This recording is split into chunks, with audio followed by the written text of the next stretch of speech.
कानूनी जांच पर केजरीवाल का विक्टिम कार्ड, क्योंकि उन्होंने आज प्रेस कॉन्फ्रेंस करके अपनी बात रखी है। इस विषय पे बात करने के लिए हमारे साथ में खास मेहमानों का पैनल जुड़ा हुआ है। निगहत अब्बास जी हैं जो कि प्रवक्ता हैं बीजेपी की, हमारे साथ जुड़ गए। इसके अलावा विष्णु पाठक जी हैं, राजनीतिक विश्लेषक हैं, आम आदमी पार्टी के समर्थक। विजय त्रिवेदी जी, वरिष्ठ पत्रकार। आप तीनों का बहुत बहुत स्वागत है। विष्णु पाठक जी, शुरुआत आपसे ही, क्योंकि अरविंद केजरीवाल जिस बात की दुहाई देकर राजनीतिक व्यवस्था को बदलने के लिए आए थे, वो एक यू टर्न दिखाई पड़ता है जब उनके ऊपर आरोप लगते हैं और वो जांच से बचते हैं। ये बदले हुए सरकार क्यों नजर आते हैं? नहीं, आप ऐसा नहीं कहिए कि मतलब जो उनका कमिटमेंट है पब्लिक के प्रति, समाज के प्रति और राजनीति के प्रति, उस कमिटमेंट को वो भली भांति फुलफिल कर रहे हैं और दिल्ली की जनता ये बात समझ रही है। अब सरकार को परेशान करने के लिए अगर केंद्र सरकार इस तरह से कुछ करती है तो उसको कितना बार जवाब। सरकार को अगर मतलब केंद्र सरकार तो रोज बिठाए रखेगी ईडी के, कभी सीबीआई के, कभी कुछ, तो इसके लिए मतलब क्या कर सकते हैं। एक बात बताइए कि पहली बार 70-75 साल का इतिहास में पहली बार ऐसा हो रहा है कि हमने केस कर दिया जी, आप आओ जी जवाब देने। अरे भैया, आपके पास ईडी है, सीबीआई, आप जांच करो ना, जांच करो, कुछ निकलता है तभी तो। कुछ निकला नहीं। आपने जिन नेताओं को, हमारे मनीष सिसोदिया जी हो, चाहे जैन साहब हो, चाहे संजय सिंह जी अभी ताजा, आप उनके खिलाफ एक चाराने का कहीं पे कुछ मिला नहीं है। चाराना उसका। तो विष्णु जी, जिन नामों को आपने गिनाया, फिर उनको कोर्ट से जमानत क्यों नहीं मिल पा रही है? मनीष जी हो, संजय जी हो, सत्येंद्र जी हो, ये वजह क्या है? कोर्ट भी क्या केंद्र सरकार के कब्जे में है? नहीं, कोर्ट। अब ये बताइए, जो केंद्र सरकार रहता है, कोर्ट क्या मतलब देश से बाहर है क्या?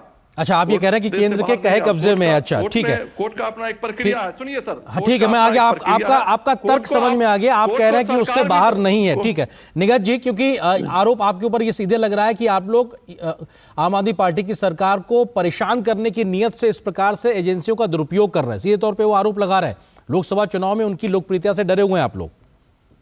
निगहत जी,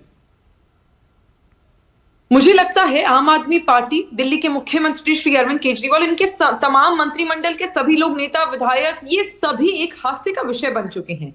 आज भी जिस प्रकार दिल्ली के मुख्यमंत्री श्री अरविंद केजरीवाल जी ने प्रेस वार्ता करने के बाद एक वीडियो बनाई, और आप उस वीडियो को जाकर देखिएगा सिंह साहब, आपको भी देखने में बड़ा मजा आएगा। जिस प्रकार से zoom in zoom out editing करके बैकग्राउंड म्यूजिक, बड़ा धाकेदार म्यूजिक, ड्रामेटिक म्यूजिक लगाया है ना, तो वो कहीं ना कहीं एक वीडियो के माध्यम से जनता को गुमराह करने की, जैसे फिल्म में बैकग्राउंड म्यूजिक बना के उसमें टेंशन क्रिएट करी जाती है, उसमें ड्रामा क्रिएट करा जाता है, उस प्रकार की चीजें करते हैं, वो उन्होंने करी ताकि जनता को कंफ्यूज कर दिया जाए।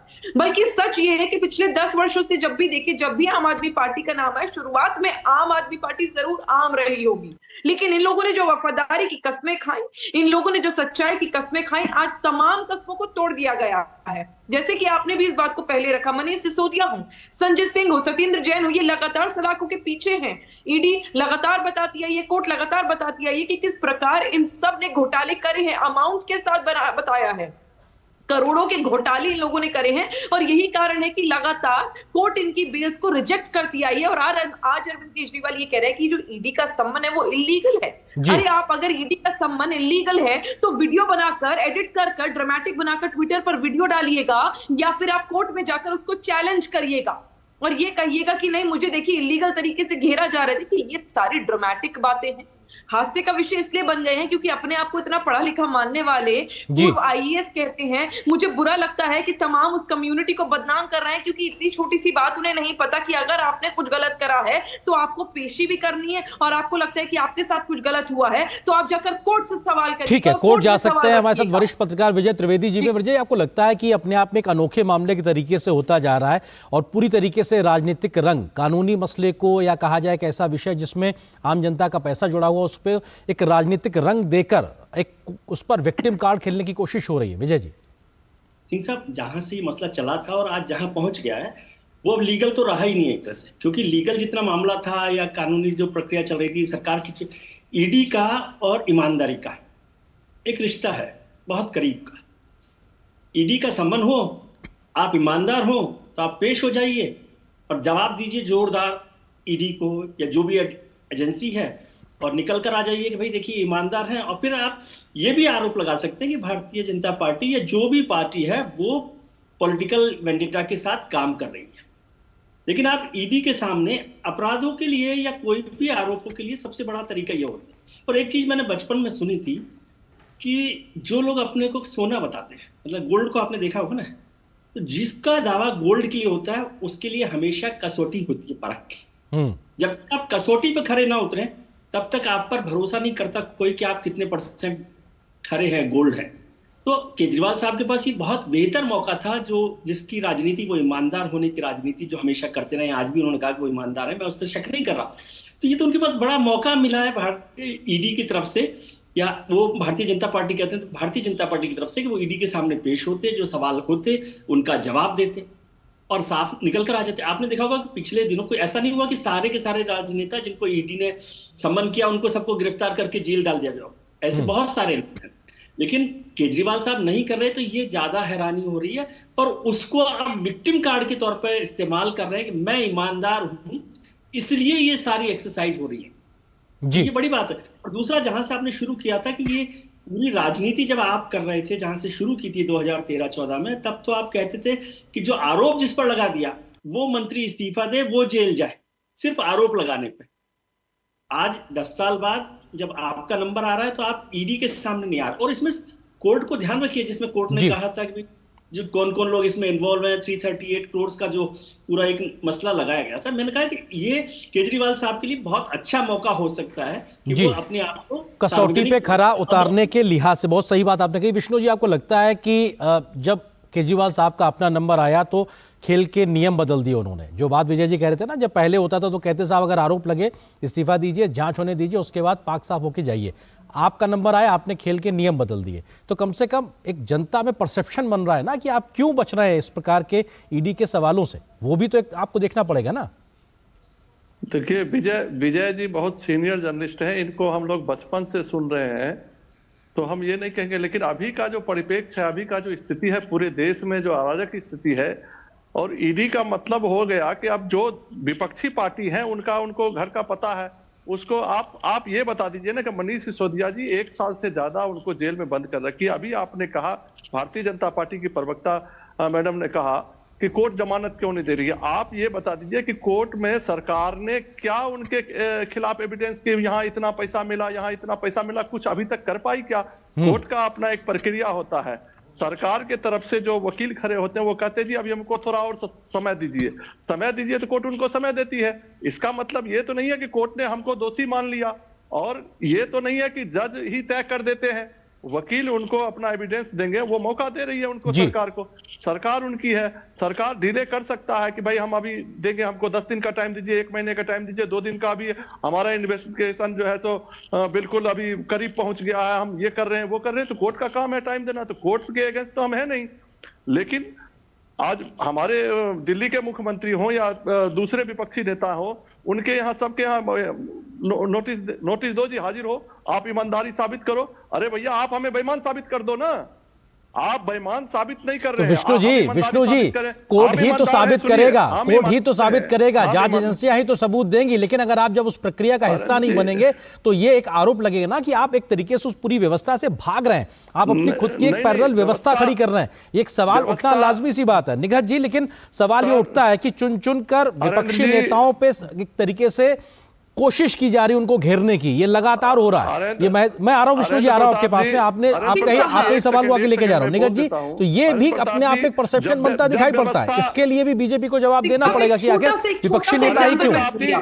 विष्णु जी, मैं आ रहा हूं आपके पास में जी। निगहत जी सुनिए, विष्णु जी, पाठक साहब मेरी बात सुनिए। आपकी बात हो गई। निगहत अब्बास मेरा नाम है। विष्णु जी नाम बदल लिए क्या? निगहत अब्बास मेरा नाम है। खैर, सिंह साहब मेरी बात सुनिए। मैं बहुत छोटा सा एग्जांपल देखूंगी, और हम सब ने आम जिंदगी में ये सब देखा है, क्योंकि हम डिबेट में बैठे, डिबेट के माध्यम से और डिबेट को ही लेकर एक एग्जाम्पल देती थी। आपने देखा है कभी कभी क्या होता है ना, जब आम आदमी पार्टी के प्रवक्ता हो या कांग्रेस पार्टी के प्रवक्ता, कोई ऐसा मुद्दा होता है जिसमें थोड़ी थोड़ी कंट्रोवर्सी होती है, कंट्रोवर्शियल मुद्दा होता है। आप देखिएगा, आम आदमी पार्टी के प्रवक्ता हो या कांग्रेस पार्टी के प्रवक्ता प्रवक्ता हों, वो अपने स्पोक्सपर्सन, अपने अधिकृत प्रवक्ता चैनल पर डिबेट में भाग लेने के लिए नहीं भेजते, और वो तब नहीं भेजते जब उन्हें पता होता है उनके पास आपके जो होनहार सवाल होंगे सिंह साहब, उन सवालों का जवाब उनके पास नहीं होगा। कुछ ऐसा ही यहाँ पर अरविंद केजरीवाल जी कर रहे हैं। वो क्यों नहीं सम्मन के सामने जाकर, सम्मन के बाद जाकर ईडी के सामने पेश हो रहे? कारण यही है क्योंकि उनके पास सवालों के जवाब नहीं, क्योंकि उन्हें मालूम है कि जिस दिन वो जाएंगे और पेशी करेंगे और जब सवाल करे जाएंगे और सबूत दिखाए जाएंगे तो वो उनके पास कोई जवाब नहीं होगा, कड़ी से कड़ी जुड़ती जाएगी। अरविंद केजरीवाल कहीं ना कहीं अपनी ही बातों में, अपने ही झूठ में फंसते जाएंगे, और जब कोर्ट में पेशी होगी तो वो भी अपने बाकी दोस्तों की तरह जेल की सलाखों के पीछे होंगी, क्योंकि घोटाला हुआ है। और विष्णु भाई ने एक बात करी कि कोर्ट ने तो कभी नहीं कहा घोटाला हुआ है। अगर आप कोर्ट की हियरिंग पढ़ लेते, आप एक बार स्टेटमेंट पढ़ लेते, तो आपको पता होता कोर्ट ने सटीक शब्दों में और एकदम प्रॉपर लाइंस में लिखा हुआ है और कहा है कोर्ट ने इस बात को कि कोई ना कोई पैसों का लेन देन जरूर हुआ है। जो व्हाट्सएप चैट्स मिली हैं, जो ट्रेल मिली है, जो पैसों की लेन देन हुई है, जो सिग्नल्स मिले हैं, उसमें कुछ ना कुछ तो लेन देन शराब घोटाले में भी हुआ है। और यही कारण है कि उन्हें इतने टाइम से, चाहे सिसोदिया साहब हो, चाहे सत्येंद्र साहब हो, जिन्हें अब डेढ़ पौने 2 साल होने वाले हैं सलाखों के पीछे, उन्हें अब तक बेल नहीं मिली है। तो यहाँ पर बैठकर कोर्ट का अपमान मत, बिल्कुल कोर्ट का अपमान करने का हक हम में से किसी को नहीं है। वो अपने आप में एक सर्वोच्च संस्था के तौर पर बेहतर काम कर रही है।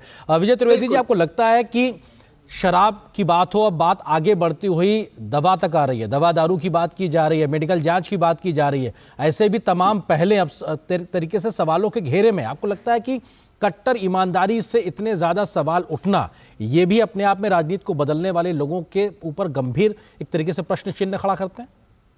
बिल्कुल गंभीर प्रश्न चिन्ह खड़ा करता है। सिंह साहब, एक चीज मैं आपके साथ जोड़ना चाहता हूं, जो आपने भी जोड़ी, कि ये सवाल जो पाठक साहब ने भी जोड़ा, वो इसलिए भी हो रहा है कि मैं पिछले रिकॉर्ड देख रहा था कि पिछले काफी समय में जो ईडी ने केसेस दर्ज किए, करीबन 2000-2500 हैं, और यदि लीडर्स की बात करें तो 124 लीडर्स पर केस दर्ज हुए हैं।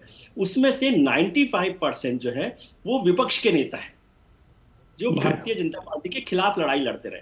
तो इसलिए थोड़ा सा एक शक की सुई खड़ी होती है और इस बात पर भी होती है। लेकिन ये जो हो रहा है कि अभी शराब घोटाले की बात हुई, और अभी आज ही मैं देख रहा था वो फर्जी टेस्ट का जो मामला हुआ, तो एक के बाद जब एक बातें आती है तो जो जनता है ना, एक तो कोर्ट में जो मामला चल रहा है वो तो है ही, जनता भी शक करने लगती हर बात पे।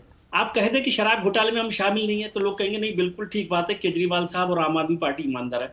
अभी ये मामला खत्म नहीं हो कि दूसरा घोटाला आ जाएगा कि फर्जी टेस्ट का घोटाला, उससे पहले मेडिकल का एक और चल रहा था मामला, कुछ और मामले भी चल रहे हैं, जल बोर्ड का भी एक घोटाला लंबे समय से चल रहा था। तो एक के बाद एक चीज आती है तो आपकी इमेज भी डेंट होती है, और सबसे बड़ी बात है कि लोगों को इस बात पे भरोसा कम होने लगता है, भाई हम तो इनको ईमानदार समझ रहे थे, तो क्या किसी को ईमानदार समझने पर खुद के व्यक्ति, मतलब वोटर और आम आदमी में भरोसा कम हो जाए? ये मैं हिंदुस्तान के लोकतंत्र और राजनीति के लिए ज्यादा गंभीर बात मानता हूं। बिल्कुल, एक विश्वास जीतना और उसके बाद में विश्वास टूटना, ये अपने आप में सच में लोकतंत्र के लिए एक बेहतर स्थिति नहीं है। इससे किसी भी सार्वजनिक जीवन में रहने वाले व्यक्ति को बचने की जरूरत। फिलहाल वक्त इतनी अनुमति दे रहा। आप तीनों मेहमानों को बहुत बहुत शुक्रिया हमारे साथ जुड़ने के लिए, इस विषय पर विस्तार से बात करने के लिए शुक्रिया आप तीनों का। नमस्कार जी। आगे बढ़ते अगली खबर से आपको रूबरू कराते हैं। नई दिल्ली में दलहन में आत्मनिर्भरता विषय पर आयोजित राष्ट्रीय संगोष्ठी और तूर उत्पादक किसानों के पंजीकरण, खरीद एवं भुगतान पोर्टल का लोकार्पण कार्यक्रम के दौरान केंद्रीय मंत्री अमित शाह ने लोकार्पण किया है उसका। इस दौरान केंद्रीय मंत्री अमित शाह ने कहा कि सरकार ने दिसंबर 2027 तक देश को दलहन